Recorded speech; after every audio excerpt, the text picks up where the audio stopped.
Hello, everyone, and welcome. I am so excited. We are doing a birth chart reading for our dear friend, the United States of America. And anytime I do readings, it doesn't matter if it's a friend of mine or someone I've never met before. I just read the energies of the planets and everything that's happening.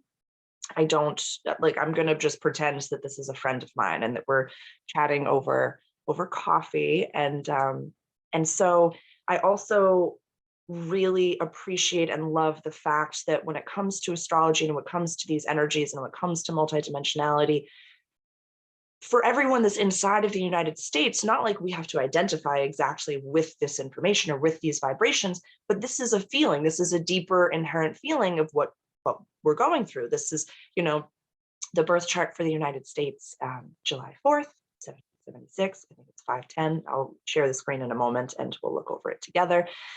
But it's, the heart and soul and being of the United States. And, whatever your personal opinion is of the United States, there,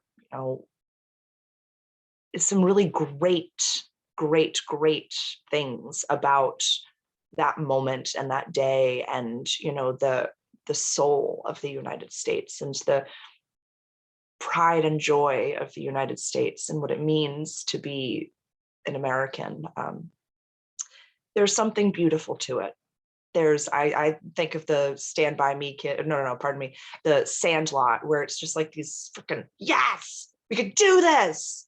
We can play baseball in the backyard and we can ride our bikes by ourselves and we can have anything we want. We dream big. It's beautiful.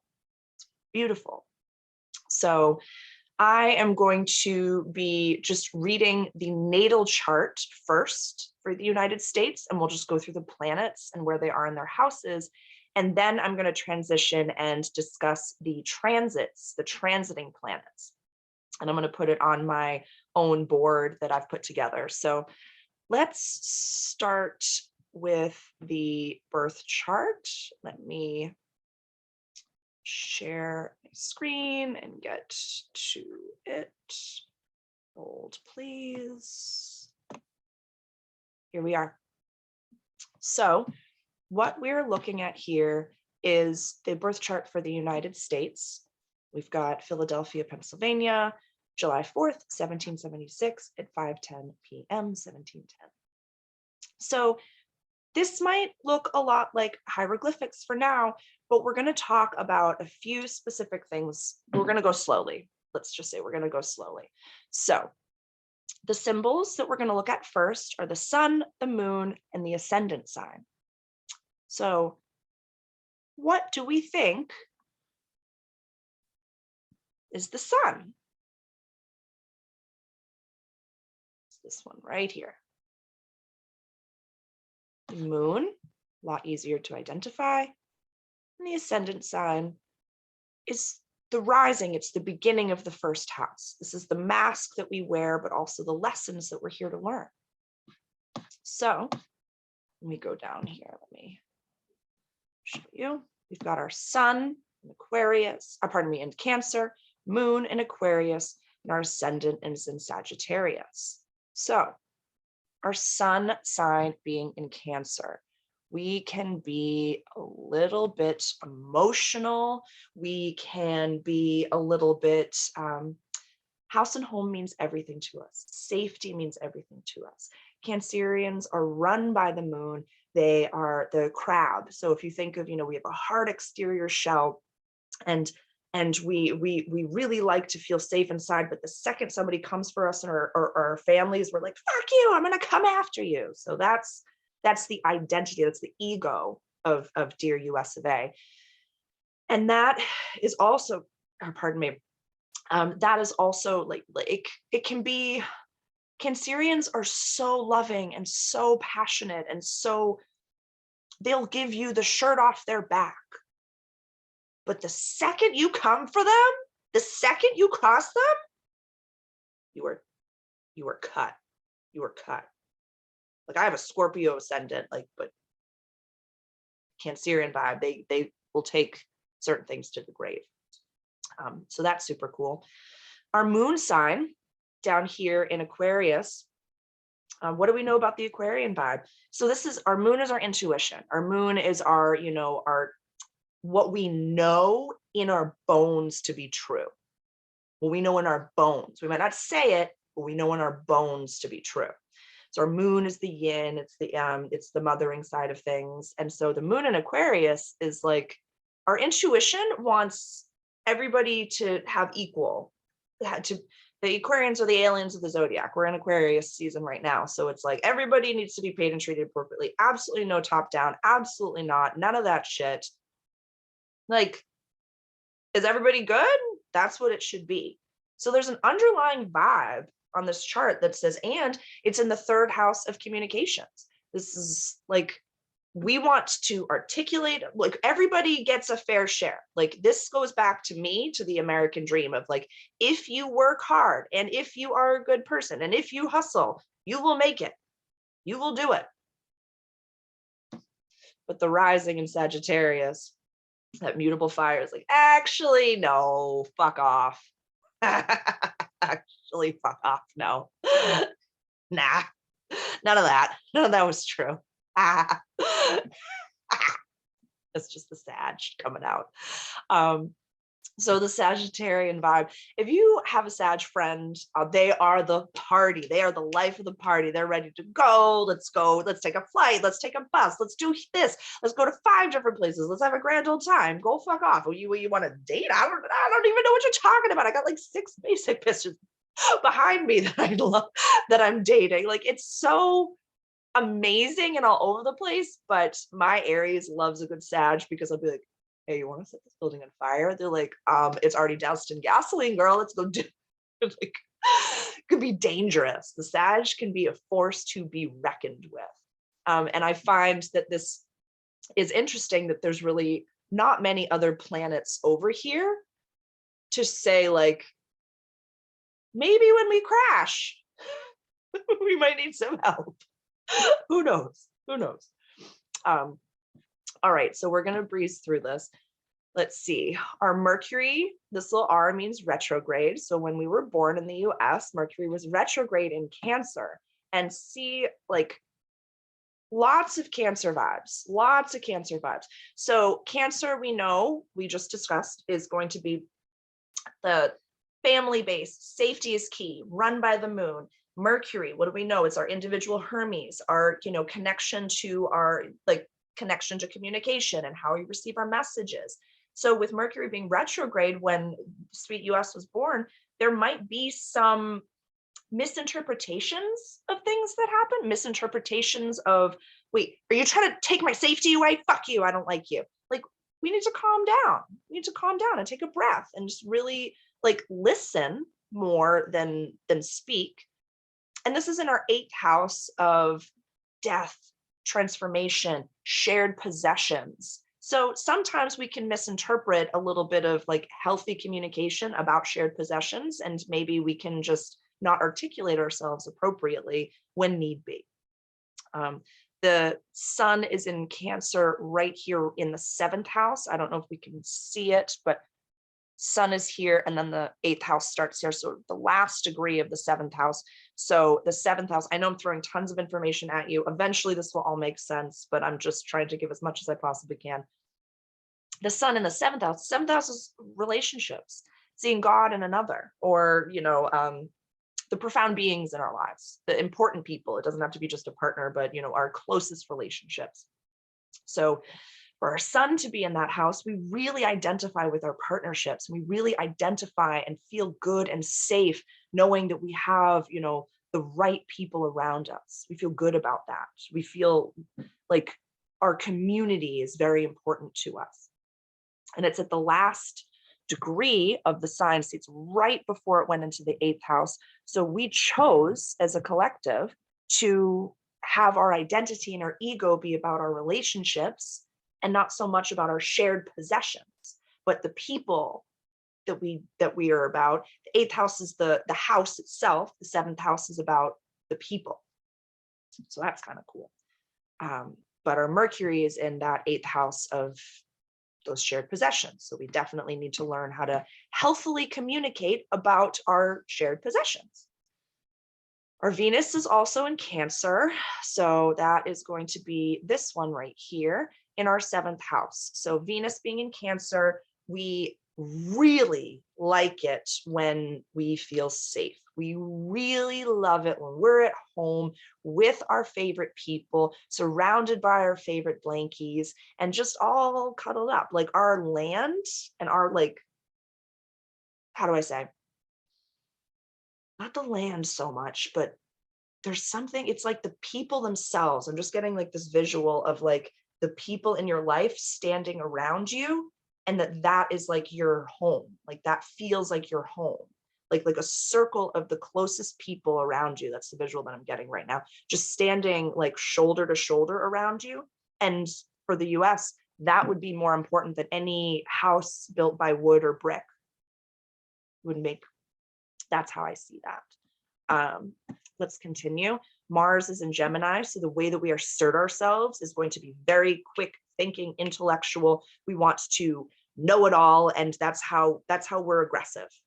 I know more than you. I know this. This is what I know to be true. But it can be a little bit like, oh, but I just learned this information, so actually I changed my mind. No, wait, no, okay. And the Gemini is the twins, so it can be very like, I'm asserting myself over here, but I'm asserting myself over here, but this is over here, and I have this idea over here. Like, not, the Gemini isn't spastic. Like that's definitely like maybe the negative side of things, but they have two brains and both of them are firing at the same time. And Mars is our planet of assertion and aggression. It's our masculine energy. It's our outward. Rah! So for our Mars 2 in Gemini, we really like to be smarter than you. I want to be smarter than you. I want to tell you what's what, but I'm going to tell you what's what, but I'm going to tell you what's what. And we start fighting inside of our own brains. It's interesting. Sounds a little cuckoo pants, but whatever. Jupiter, 5:55, 5 degrees, 55 minutes of Cancer. That is going to be this one right here. And our Jupiter and our Venus are conjunct. So what does that mean? Venus is at 3 degrees Cancer. Jupiter is at 5 degrees Cancer. So that means that these two planets are forever bonded. They form a superpower.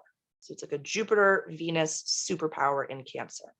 They're, for the US's natal chart, for one other person or any other, like a country or any other birth chart, you could have Venus over here and then you could have Jupiter over here, and they'll have their own separate vibes. But when they're that close together, within 0 to 5 degrees, I believe that's a conjunction, that means that they will always share the same power. So the way we receive, we're very expansive and we're very lucky. Jupiter is the lucky lady tonight. So we, in our 7th house of relationships, I find that to be so funny that we could just be lucky with our relationships and be like, I fucked up. Can you fix it? Thanks. I can't move. I can't go anywhere. Can you help me out? Thank you. Thanks. And the world just conspires to, give the Venus what it needs for its relationships. We always just seem to figure out our relationships. So that's interesting. That's our Jupiter. Saturn is in Libra. So Saturn is our puppet time, our disciplinarian. You shouldn't have done that. You shouldn't have done that. And you're gonna be punished for that. You gotta learn these lessons. So our disciplinarian is in Libra, which is the balanced, beautiful scales. So on the positive side, we can really see things on either way. We can say, oh, you did well over here. Oh, you did okie dokie over here. Oh, but you will improve over here. It's like a constant compliment sandwich. In our 10th house, which is our house of career and legacy and the way that we want to be known in this world. So our Saturn really wants us to focus on our careers and making an impact, but in a way that feels a part of the system, like a part of it, not the part of the system, but we want to know our place amongst the whole. We really do. Like inherently, we want to participate in a way that feels of value. But we just need to balance it out. We just need to balance it out. Uranus is in Gemini. So Uranus is our maverick. It's the, how do I say? It's the, we're being asked to be a revolutionary and inventor and really do things in a new and exciting way. That's in Gemini. So we can be, how do I say this? We can bring new information to light. We can learn something new and let it transform us.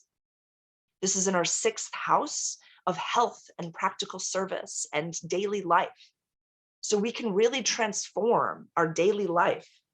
We can really transform our daily life by learning new information, receiving it, really integrating it, and then moving forward, say, I'm not the version of myself that I once was. That's pretty cool. That's pretty cool. Neptune is in Virgo. So Neptune is our Poseidon in the sky. It is this tidal wave of divine light. And, I literally like to think of Poseidon just crashing into the shore of your life and taking everything away. And you look up into Poseidon and you say, what the fuck, dude? You just took everything from me. He's like, you have all this new space for activities now. I took all the bad away. I took all the negative away. That is in our 9th house of quest and adventure, of long distance travel, and of higher education. So how can we let go of needing to have all this information in our brain and all of these titles and all of these things and all of this? Like, the house starts in Leo. So we want to be as smart as we can be and we need to do it on our own. But Neptune is in Virgo. That the real negative side of that is the perfectionist. We know that. So how can we bring it back to just some healthy, this is what I need for my life. This is what I desire to learn. This is what I want to do. Like, if you want to go be a doctor or a surgeon, then you dedicate yourself to that craft and you do it and you put your effort into it. But if you want to work at a grocery store, do the same thing. Love it. Love it. Bag those groceries with the same sense of urgency and earnesty that you would anything in your life. Just have pride in what you're doing. Just love what you're doing and don't beat yourself up. Worked for years to get out of the restaurant industry when I love making people smile and making them happy. And there's nothing more beautiful than bringing someone a plate of food that brings them joy. It is the simple nourishment that just jazzes me up. I'm getting chills. It's so cool.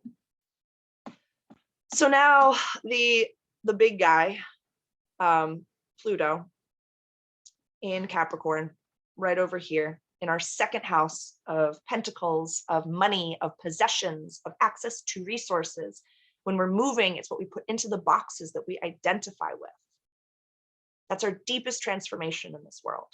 So our deepest transformation is going to be how we view money, how we view our value systems, how we view what our possessions are.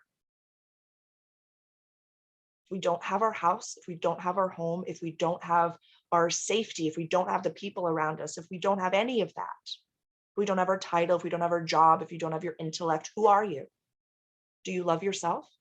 Are you lovable in that capacity? I think so. I think so. I'm going to touch upon Chiron. The North Node is the head of the dragon, where we're headed in this world. In our 8th house of shared possessions and death and transformation. And our South Node, we're purging all these old belief systems. In our 2nd house of money. Yeah, we are. Yeah, we are. Chiron, the wounded healer, the wounded warrior in Aries, in our 4th house of house and home. This is our deepest core wound where Chiron lies. And I don't believe in the karma system is in the same way that I used to, in the same way that, the 3D world used to. So with Chiron, it's not like we came in with this like karmic debt, but it's like a twinge. It's like, oh, we took something we shouldn't have. We did. US, we did. Like, we did. So we need to really accept and atone for that. Our fourth house is a Cancerian run house. It's run by the moon. Safety is key. Home, my little pocket of the world. So what defines my little pocket of the world, US? So we're coming into a Pluto return, which is what we're going to talk about right now. So if you would like to, I'm going to try to attach a picture of this and or take a screenshot of it, please, and have that available to you. But now what I'm going to do is put those natal planets on my own personal board, and then we'll look at the transiting planets and what's being highlighted right now.